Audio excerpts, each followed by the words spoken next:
Hello students, नमस्कार।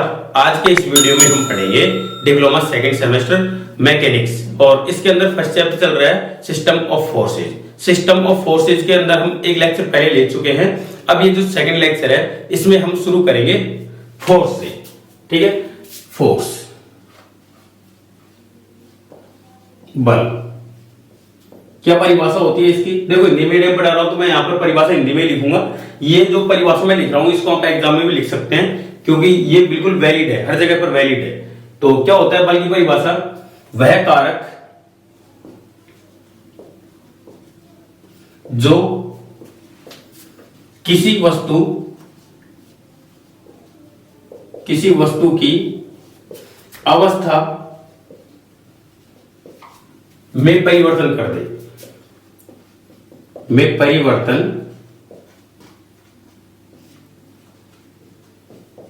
कर दे, ठीक है, बल कहलाता है।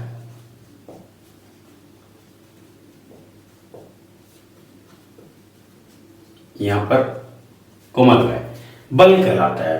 अर्थात इसको अगर हम इसका मतलब निकालें तो क्या होता है? अर्थात वह कारक जो स्थिर वस्तु को गतिशील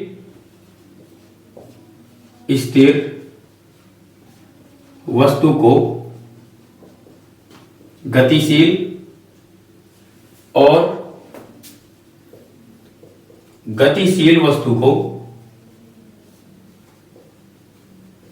गतिशील वस्तु को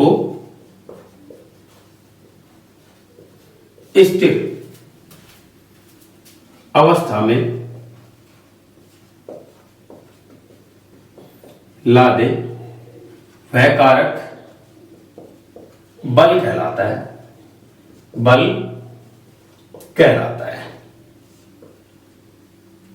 ठीक है, परिभाषा दोबारा से देख ले। वह कारक जो किसी वस्तु की अवस्था में परिवर्तन कर दे बल कहलाता है। अर्थात वह कारक जो स्थिर वस्तु को गतिशील और गतिशील वस्तु को स्थिर अवस्था में ला दे, वह कारक बल कहलाता है।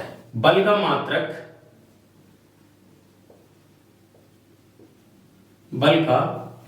मतलब ऐसा ही मात्रक की बात कर रहे हैं, न्यूटन। इसको इस चिन्ह से दर्शाया जाता है, न्यूटन होता है। बल का मात्रक न्यूटन होता है। ठीक है, बल दो प्रकार के होते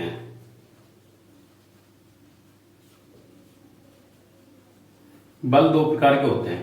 कौन कौन से? पहला, बाहरी बल, एक्सटर्नल फोर्सेस। वह बल जो वस्तु की अवस्था में परिवर्तन करता है, वस्तु की अवस्था में परिवर्तन करता है।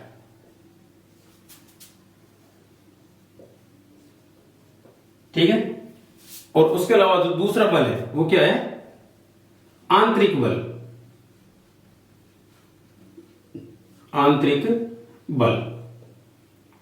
इसका मतलब है वह बल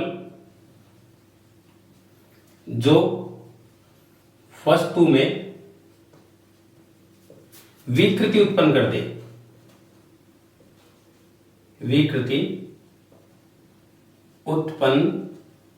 कर दे।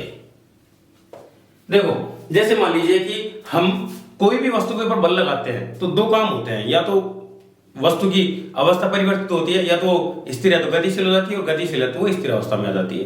ठीक है, या फिर जिसकी गति कम है उसकी गति बढ़ जाती है, या फिर जिसकी गति तेज है वो कम हो जाती है।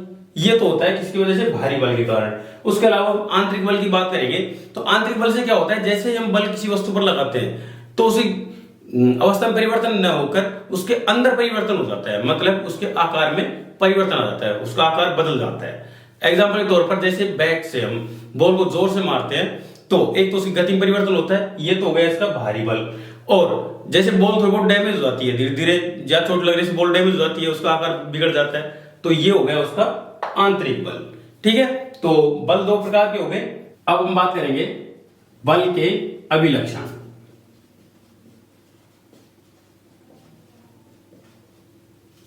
ठीक है, ये नेक्स्ट हेडिंग है हमारा। अब देखिए बल का अभिलक्षण मतलब है कैरेक्टरिस्टिक्स ऑफ फोर्स। एक भी किसी भी कोई बल है, कोई भी बल है, उसको प्रदर्शित करने के लिए हम जिन जिन चीजों की जरूरत होती है वो सारे के सारे बल के अभिलक्षण कहलाते हैं। ठीक है, तो इसको लिखेंगे, एक बल को प्रदर्शित करने के लिए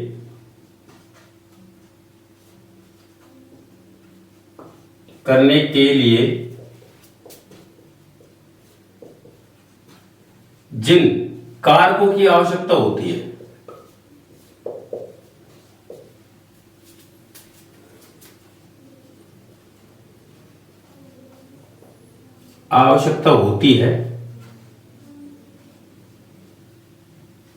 उसे बल के अभिलक्षण कहते हैं। बल के अभिलक्षण कहते हैं। ये नोट्स आपको बनाने हैं, इसलिए मैं बोर्ड पे लिखवा रहा हूं ना, मैं बोल के भी इसको छोड़ सकता था। ठीक है, एक बल को प्रदर्शित करने के लिए जिन कारकों की आवश्यकता होती है उसे बल के अभिलक्षण कहते हैं। ये अभिलक्षण 4 प्रकार के होते हैं। तो पहला, बल का परिमाण। ठीक है, दूसरा, बल की दिशा।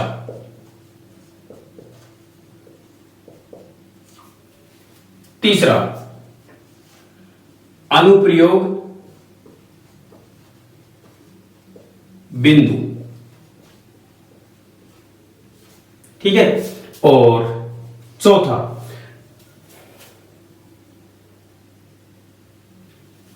है बल का प्रकार। ठीक है, तो ये 4 क्या होते हैं? बल के अभिलक्षण होते हैं। तो हम यहां पर पहला वापस ले लेते हैं, बल का परिमाण क्या होता है? यह बल का संख्यात्मक मान होता है। ठीक है, मतलब यह बल का संख्यात्मक मान होता है।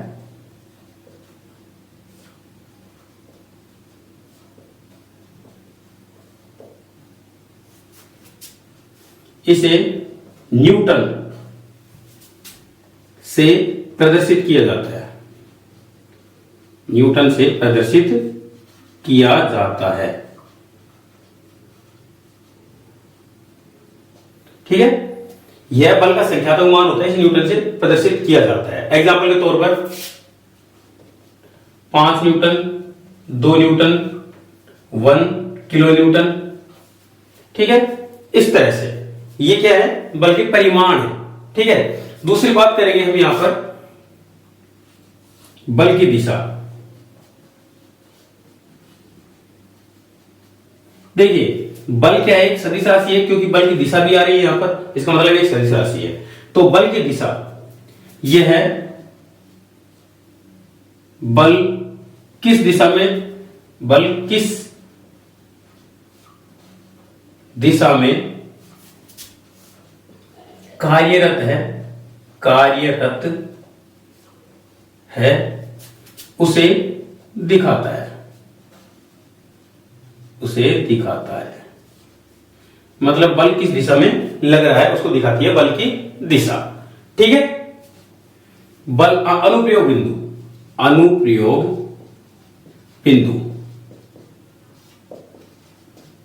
क्या होता है? अनुप्रयोग बिंदु वह बिंदु जिस पर बल कार्यरत है, जिस पर बल लगता है। सीधे लिखो, बल लगता है, इसको अनुप्रयोग बिंदु बोलते हैं। और चौथा क्या है? बल का प्रकार। ये बल का प्रकार है। बल का प्रकार का मतलब यह है, दिखाता है कि बल तनाव बल है, तनाव बल। तनाव के बाद एक होता है संपीड़न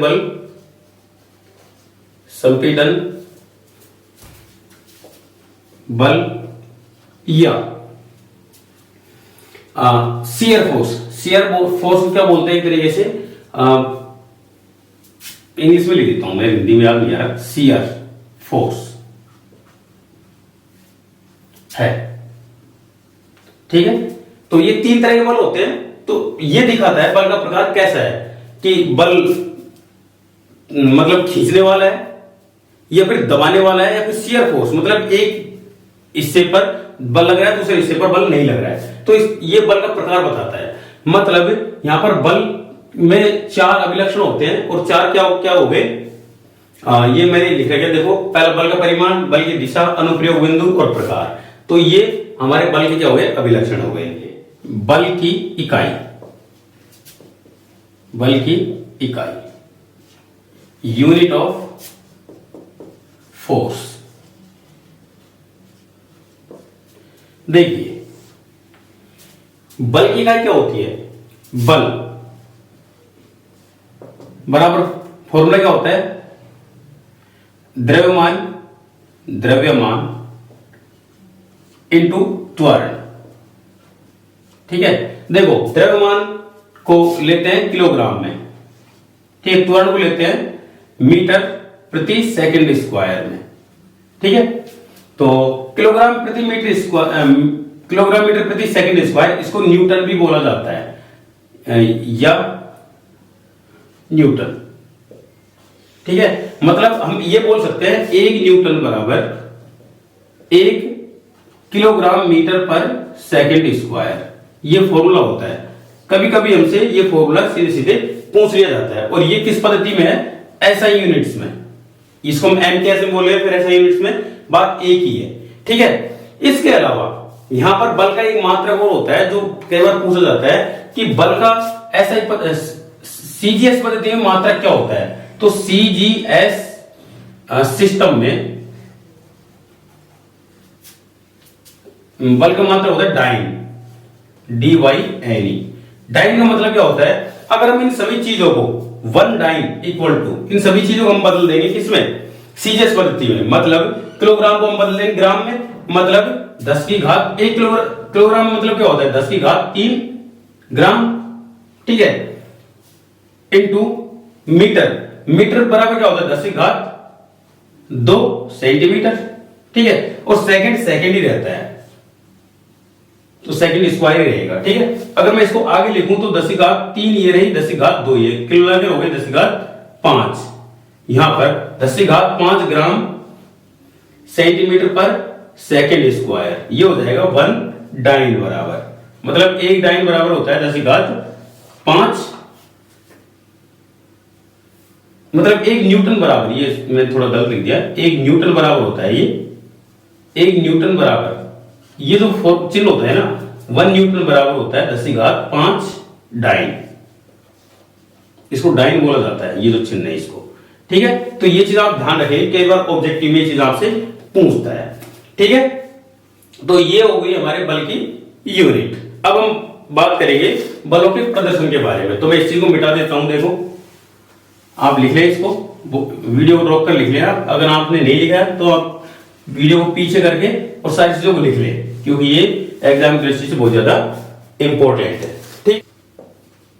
बलों के प्रदर्शन मतलब बलों को कैसे दिखाया जाता है। तो बलों को यहां पर हम 2 प्रकार से दिखाते हैं, एक तो है सदिश प्रदर्शन, सदिश प्रदर्शन, इसके बारे में ज्यादा लिखूंगा नहीं, सिर्फ आपको समझाऊंगा। सदिश प्रदर्शन का मतलब ये होता है कि कोई भी बल है, कोई भी बल है, ठीक है, ए बी कोई बल है, इसके ऊपर ये सदिश का चिन्ह लगा दिया जाता है, या तो इसको इस तरह से दिखाया जाता है, या फिर इसको एक तीर के चिन्ह से इस तरह से दर्शाया जाता है, ठीक है, ए बिंदु से बी की ओर। ए बिंदु ये शुरुआती बिंदु होता है, बी जहां पर ये बल खत्म हो रहा है, ठीक है। और ए से बी की ओर जो बल लग रहा है उसको हम ए बी दिखाते हैं, और यहां पर जो परिमाण होता है वो यहां पर लिखा जाता है। जैसे एग्जाम्पल तौर पर 5 न्यूटन फोर्स ए से बी की ओर लग रहा है, ठीक है। तो ये हो गया सदिश प्रदर्शन। दूसरा होता है, इसको हम बो नोटेशन बोलते हैं।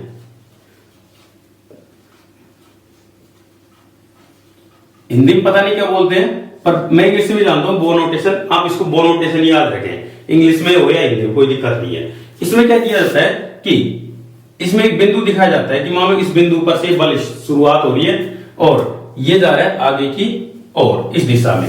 यहां पर लिखा जाता है बल का परिमाण, ठीक है, और शुरुआती बिंदु को लिखा जाता है ऊपर और अंतिम बिंदु को लिखा जाता है नीचे, ठीक है।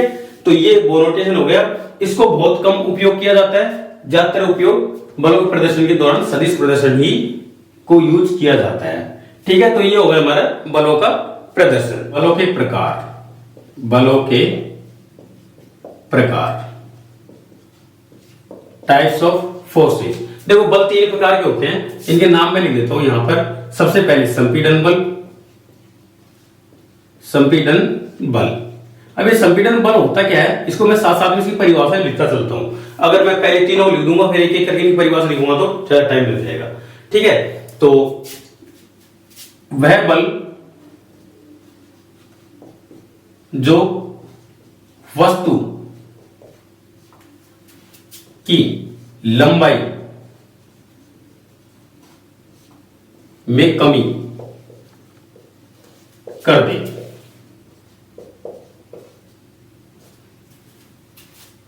अर्थात दबाने वाला बल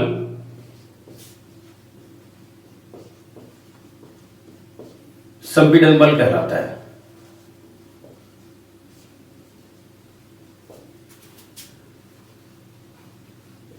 संपीड़न बल कहलाता है, ठीक है। एग्जाम्पल के तौर पर मैं यहां पर चित्र बनाऊं तो इस तरह से ये कोई वस्तु है, इसके ऊपर एक फोर्स ये लग रहा है, एक फोर्स ये लग रहा है F, और ये भी F। ये दोनों मात्रा में बराबर होने चाहिए, F1 और ये दोनों F है ना, ये मात्रा में बराबर होने चाहिए और इधर अंदर की ओर दबाने चाहिए इसको। तो ये हो जाएगा संपीड़न बल, ठीक है। दूसरा हो जाएगा तनाव बल जो बिल्कुल इसके विपरीत है, ठीक है। वह बल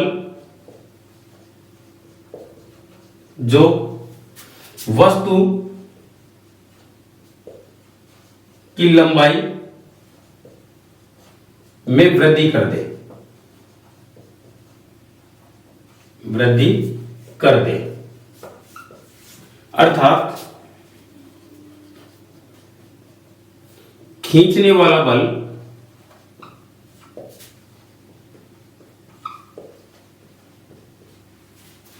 तनाव बल कहलाता है। ठीक है। इसका एग्जांपल आप यहां समझेंगे। एक बल है जो बाहर की ओर लग रहा है F, और ये बल है जो ये भी बाहर की ओर लग रहा है। मतलब यहां पर जो बल लग रहे हैं ना, ये दोनों बल इस तरह से लगने चाहिए ताकि ये एक दूसरे को बाहर की ओर खींचे। तो ये दूसरा बल हो गया। अब तीसरे बल के लिए हमें बोर्ड मिटाना पड़ेगा, इसलिए आप वीडियो रोककर इनको उतार ले। तीसरा है कर्तन बल, इंग्लिश में बोलते हैं इसको शियर फोर्स। क्या होता है ये कर्तन बल या शियर फोर्स? देखिए परिभाषा बाद में लिखूंगा, पहले मैं आपको समझा देता हूं। मान लीजिए ये कोई वस्तु है, ये इसकी फर्श है, ठीक है। तो इसका एक हिस्सा, इस वस्तु का एक हिस्सा स्थिर रहे और दूसरे हिस्से पर बल लगाया जाए, ठीक है। मान लीजिए यहां पर हमने F बल लगा दिया। F बल लगाने से ये वस्तु कुछ ऐसे हो जाती है, ये इसकी सतह है, ये वस्तु कुछ ऐसे हो जाती है तिरछी, क्योंकि ऊपर बल लग रहा है, नीचे की सतह स्थिर है। तो यहां पर ये बल लगने की वजह से ये इसमें तिरछापन आ गया, ठीक है। इतनी इसमें विकृति उत्पन्न हो गई, ठीक है। तो यहां पर देखो इसकी परिभाषा कैसे लगेगी। जब किसी वस्तु की एक सतह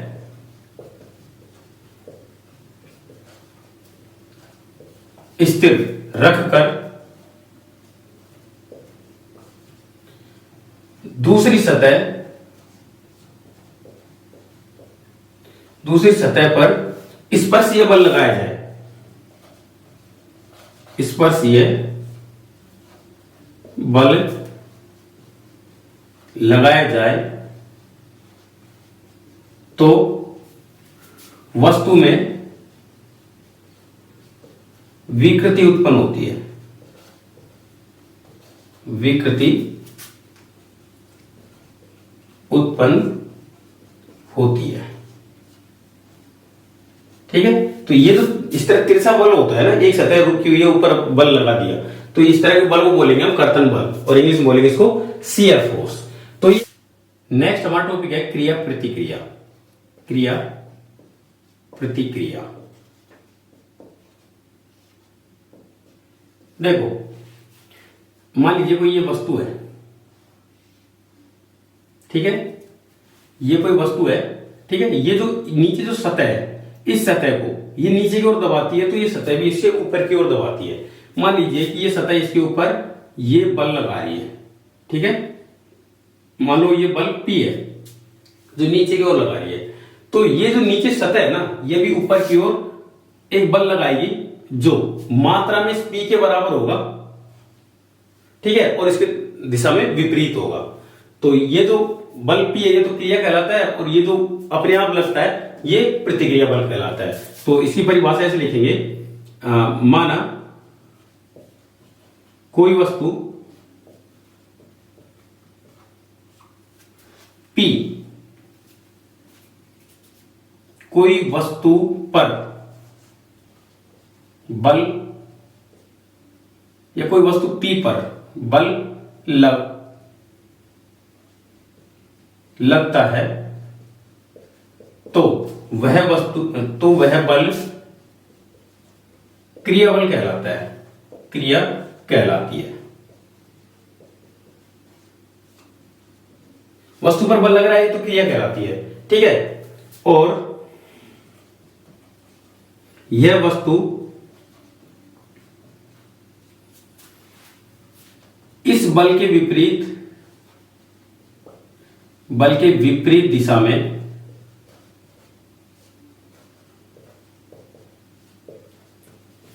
तथा परिमाण में बराबर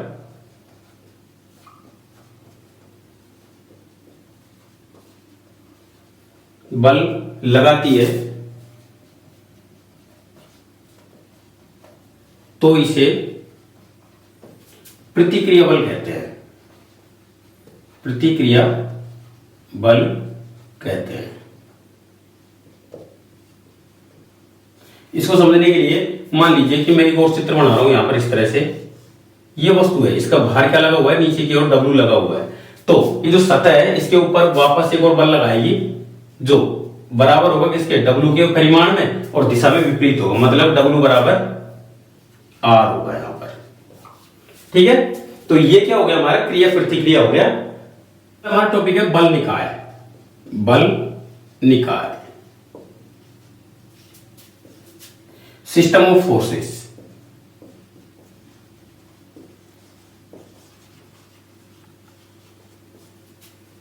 बल निकाय क्या होता है, इसकी परिभाषा, दो या दो से अधिक बल किसी वस्तु पर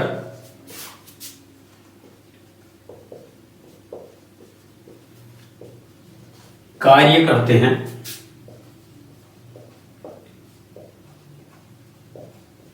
तो बलों के इस समूह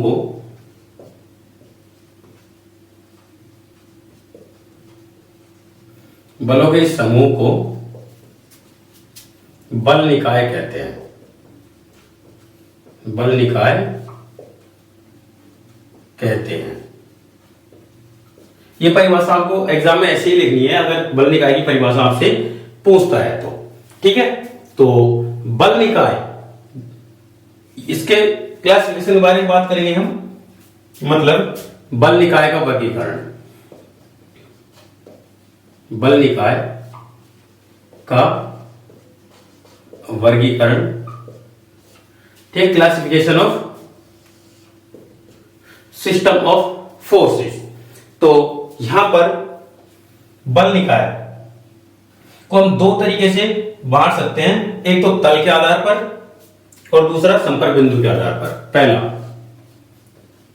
तल के आधार पर,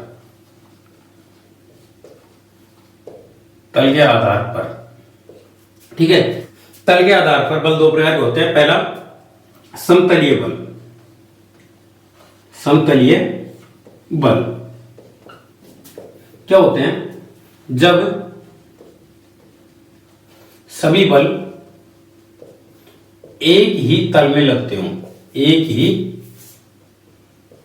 तल में लगते हों, ठीक है। और इसका दूसरा भाग असमतलीय बल।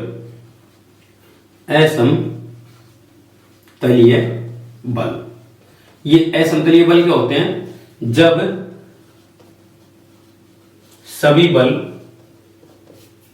अलग अलग तलों में लगते हों, अलग अलग तलों में कार्यरत हो या फिर लगते हो। तो ये तो हो गए हमारे तल के आधार पर, ठीक है। अब मैं ये बोर्ड को मिटाने जा रहा हूं, इसलिए आप वीडियो को रोक कर आप इनको उतार ले इस तरह से। संपर्क बिंदु के आधार पर, संपर्क बिंदु के आधार पर, संपर्क बिंदु के आधार पर भी ये बल दो प्रकार के होते हैं। इसमें पहला ए संगामी बल। संगामी बल, कॉन्करेंट फोर्सेस, मतलब ये बल क्या होते हैं? जब सभी बलों की क्रिया रेखा एक ही बिंदु से गुजरे, एक ही बिंदु से गुजरे, तो ऐसे बल क्या कहलाते हैं? संगामी बल कहलाते हैं। और इसका विपरीत असंगामी बल। असंगामी बल, यहां पर क्या होगा? जब सभी बलों की क्रिया रेखा अलग अलग, मतलब क्रिया रेखा एक बिंदु से नहीं गुजरे, जब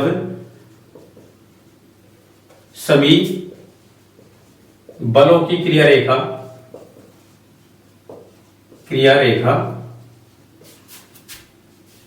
एक ही बिंदु से नहीं गुजरे,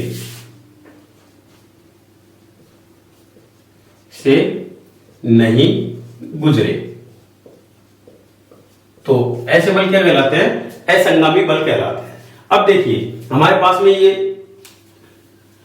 एक तरह से देखा जाए तो चार बल हो गए, समतलीय बल, असमतलीय बल, संगामी बल और असंगामी बल। इन चारों से मिलकर अगर इनको मिक्स करें, किसी बॉडी पर इनको लगाएं, तो यहां पर इनके चार भाग होते हैं। अब ये चार भाग कैसे होते हैं उनको जैसे देखो। सबसे पहले हम लेंगे एक, हमने लिया संगामी और समतलीय। संगामी और समतलीय दोनों एक साथ लग सकते हैं, किसी तल पर लगने वाले बल, और यदि वो संगामी है तो ये संगामी समतलीय हो जाएंगे। अगर हम संगामी को असमतलीय बल के साथ जोड़ दें, मतलब अलग अलग तलों में बल लग रहे हैं लेकिन एक ही बिंदु से उनकी क्रिया रेखा गुजर रही है, तो ऐसे बल क्या कहलाएंगे? असमतलीय संगामी बल। और यदि हम असंगामी बल को एक ही तल में लगाएं तो ये बल क्या हो जाएंगे? असंगामी समतलीय बल। और यदि असंगामी बलों को हम असमतलीय तल में लगाएं, ठीक है, तो क्या हो जाएगी? ये असंगामी असमतलीय बल। तो चार प्रकार के हो गए, इनको हम एक एक करके पढ़ते हैं। आप इनको वीडियो को रोक कर आप क्या कर ले, वीडियो को इनको लिख लें, उसके बाद में मिटाकर आगे बढ़ते हैं, ठीक है। पहला समतलीय संगामी बल क्या होते हैं? ये जब सभी बल एक ही तल में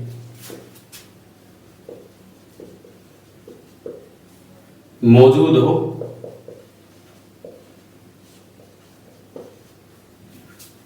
तथा इनकी क्रिया रेखा एक ही बिंदु से गुजरे, एक ही बिंदु से गुजरे,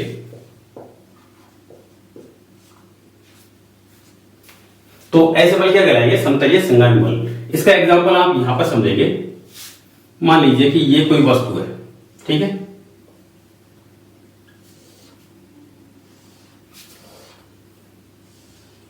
ये कोई वस्तु बनाई है मैंने, इसमें बहुत सारे तल भी हैं और बहुत सारे बिंदु भी हैं, ठीक है। तो मान लीजिए कि एक ही तल में, एक तल हम कौन सा ले लें, ये वाला तल ले लेते हैं, ऊपर वाला ले लें, बगल वाला ले लें, ठीक है।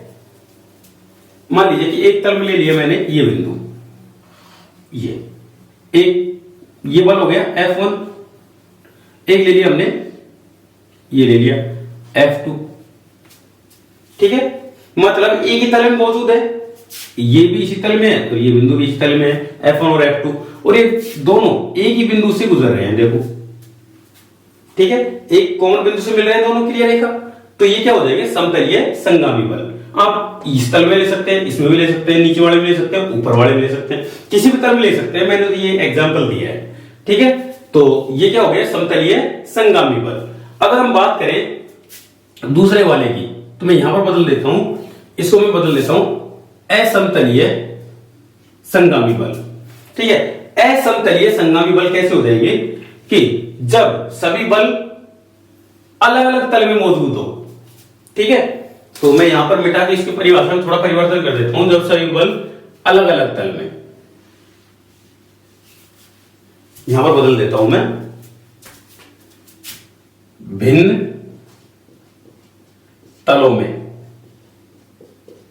तलों में मौजूद हो और उनकी क्रिया रेखा एक ही बिंदु से गुजरे।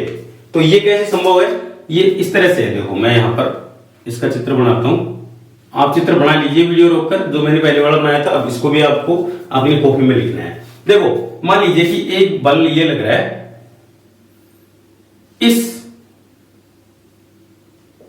ये जो पीछे वाला तल है उसमें ये बल लग रहा है, ठीक है, और एक इससे लग रहा है यहां पर। तो देखिए एक तो पीछे वाले तल में मौजूद है, एक सामने वाले में मौजूद है, मतलब इसको ऐसे करो, यहां पर ये इस बिंदु पे, ये बिंदु है, एक बिंदु पे जाके दोनों मिल रहे हैं, ये F1 है, ये F2 है, दोनों बल अलग अलग तलों में मौजूद है, एक पीछे वाले में और एक सामने वाले में है ना, अलग अलग तलों में मौजूद है और ये किसी एक बिंदु पर मिल रहे हैं। तो ये जो बल होंगे क्या होंगे, असमतलीय, मतलब अलग अलग तल है इसलिए असमतलीय, और एक बिंदु मिल रहे हैं इसलिए क्या होंगे, संगामी बल होंगे। तो ये आप चित्र बना लें। अब हम बात करेंगे तीसरे वाले बिंदु की, ठीक है। मैं यहां पर इसी में परिवर्तन कर रहा हूं, आप वीडियो रोककर इसको लिख लें आराम से, ठीक है। मैं अब यहां पर तीसरा नंबर दे रहा हूं, और यहां पर ये हमारा हो जाएगा असमतलीय या फिर समतलीय असंगामी, समतलीय असंगामी बल, ठीक है। तो इसकी परिभाषा में जरूर परिवर्तन आएगा, चित्र तो इसमें बनाया जाएगा। देखो परिभाषा में क्या परिवर्तन आएगा, जब सभी बल एक ही तल में मौजूद हो, यहां पर एक ही तल में मौजूद हो और इनकी क्रिया रेखा एक ही बिंदु से नहीं गुजरे, तो ये परिभाषा हो जाए किसकी, समतलीय असंगामी बल की। समतलीय मतलब सारे बल एक ही तल में होने चाहिए और उनकी क्रिया रेखा अलग अलग बिंदुओं पर, वो मतलब एक बिंदु पर नहीं मिले। कैसे, ये कैसे संभव है, देखिए एक बल ये जा रहा है, एक बल ये जा रहा है, देखिए दोनों ऊपर वाले तल में मौजूद है, ठीक है, और दोनों एक दूसरे के समांतर है, मतलब ये कभी भी एक दूसरे से मिलेंगे नहीं, मतलब असंगामी बल है, ठीक है। तो ये हो गया हमारा तीसरा पॉइंट, समतलीय असंगामी बल एक ही तल में मौजूद है। अब चौथा पॉइंट, मैं इसको चौथे में कन्वर्ट कर रहा हूं, आप वीडियो रोककर इसको लिख ले, चित्र भी बना ले, ठीक है।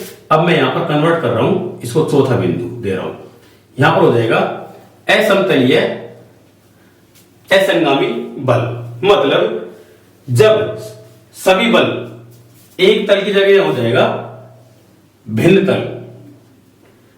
तलों में मौजूद हो और इनकी क्रिया रेखा एक ही बिंदु से नहीं गुजरे। अब ये कैसे संभव है, देखो एक तो इस तल में मौजूद है, ठीक है, कौन सा ले, ये ऊपर वाला तल है, और एक तल में बना देता हूं नीचे वाला, दोनों बल क्या हो गए, अलग अलग तल है और दोनों एक दूसरे के समांतर है, मतलब किसी बिंदु पर मिल भी नहीं रहे हैं, तो ये दोनों बल क्या हो जाएंगे, इसको नाम देता हूं मैं F1 F2। दोनों अलग अलग तलों में मौजूद है और कहीं पे जाके मिलेंगे भी नहीं, मतलब असंगामी भी है और असमतलीय भी है। तो इस आधार पर हमारे ये चार बल हो जाते हैं। ठीक, जो लास्ट है ये समांतर बल, समानांतर बल, समानांतर बल, इंग्लिश में होते हैं पैरेलल फोर्सेस।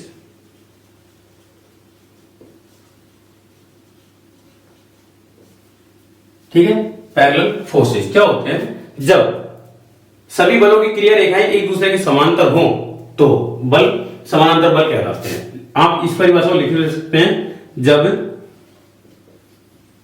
सभी बलों की क्रिया रेखाएं, सभी बलों की क्रिया रेखाएं समांतर हो तो सभी बल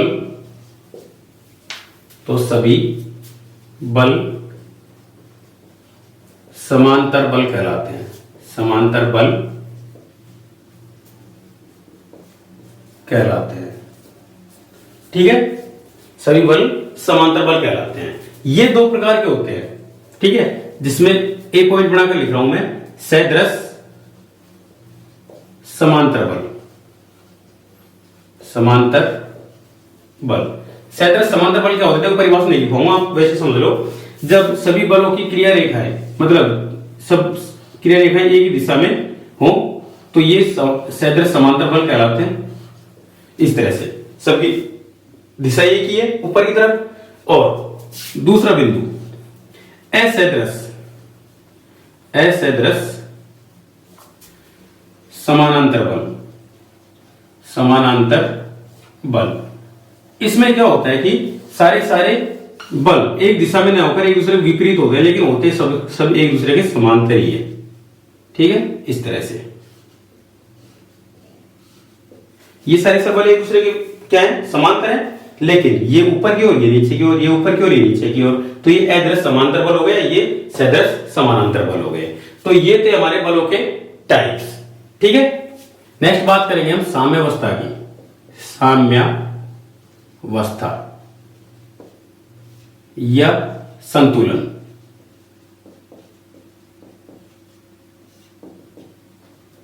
देखिए क्या होता है, जब किसी वस्तु पर बहुत सारे बल लग रहे हैं और बल लगने के बाद में वह वस्तु स्थिर हो जाती है।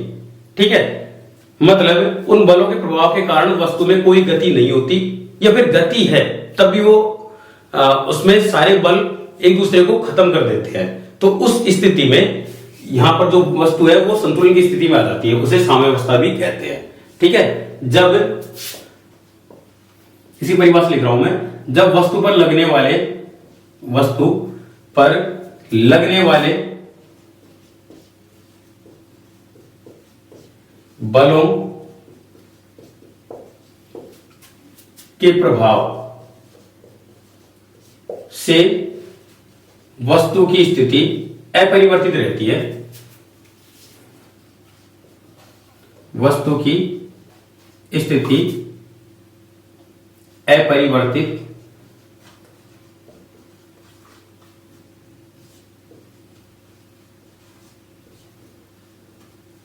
रहती है, तो यह स्थिति साम्यावस्था कहलाती है, साम्यावस्था कहलाती है।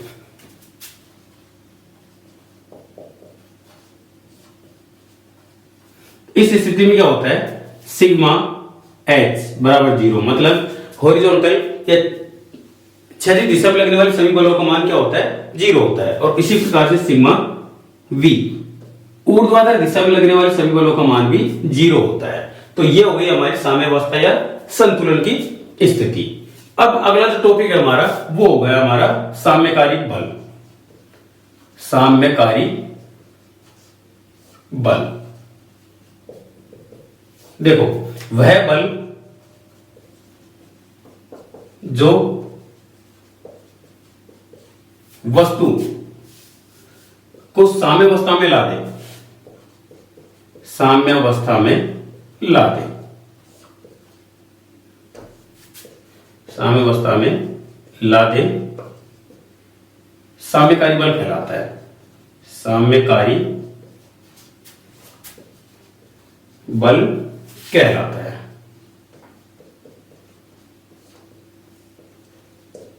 ठीक है। एग्जाम्पल के तौर पर जैसे ये कोई वस्तु रखी हुई है नीचे, इस पे W नीचे की ओर भार लगा हुआ है। ठीक है। अगर ये वस्तु के ऊपर लगातार बल लग रहा है और इसका साम्यकारी कोई बल नहीं होगा तो ये वस्तु इस तल को तोड़ते हुए नीचे पेंडुलम चली जाएगी और नीचे धंसती ही चली जाएगी। लेकिन एक साम्यकारी बल होता है तो इसके विपरीत दिशा में लगता है और इसके बराबर होता है। ठीक है। जो इसको संतुलन बनाए रखता है। तो ये R, यहां पर R क्या है? साम्यकारी बल है। ठीक है। इसका क्या एक प्रतिक्रिया बल है इसका, लेकिन ये यहां पर साम्यकारी बल की तरह कार्य कर रहा है। ठीक है। तो आप इसे लिख लें। अब हमारे पास में एक लास्ट और टॉपिक बचा है परिणामी बल। आज के लेक्चर में हम यहां तक ही पढ़ेंगे, लेकिन परिणामी बल को जरूर पढ़ लेते हैं। ठीक है। तो आप वीडियो को रोककर इसको उतार लें, मैं फिर बोर्ड मिटाकर अगले टॉपिक की तरफ चलता हूं। बात करेंगे हम परिणामी बल की। परिणामी बल, रिजल्टेंट फोर्स।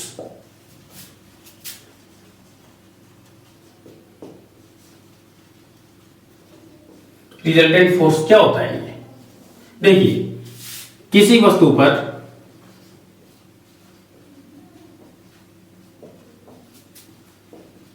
लगने वाले सभी बलों का सदिश योग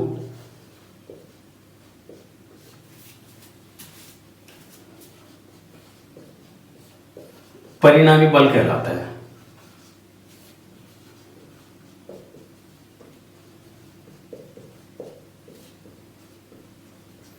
ठीक है। जैसे एग्जांपल के तौर पर यहां पर परिणाम बल को हम रिजल्टेंट फोर्स R से डिनोट करेंगे तो ये होगा हमारा F1 सदिश प्लस F2 सदिश प्लस इस तरह से डॉट डॉट डॉट Fn बल लग रहे हैं तो Fn सभी n बलों का सदिश योग, ऊपर सदिश चिन्ह लग रहा है तो ये क्या हो जाएगा? इनका परिणामी बल हो जाएगा।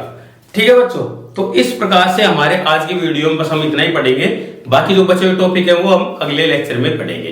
ठीक है। आपको कैसा लगा कमेंट करके जरूर बताएं। वीडियो को लाइक जरूर करें, अपने दोस्तों के साथ शेयर करें और चैनल को सब्सक्राइब जरूर कर लें। ठीक है। मैं आपसे फिर से बोल रहा हूं कि चैनल को सब्सक्राइब कर लें और वीडियो को लाइक जरूर करें, क्योंकि आपके लाइक करने से हमें इंस्पिरेशन मिलती है कि हम भी आगे के लेक्चर लेकर आए। ठीक है। धन्यवाद।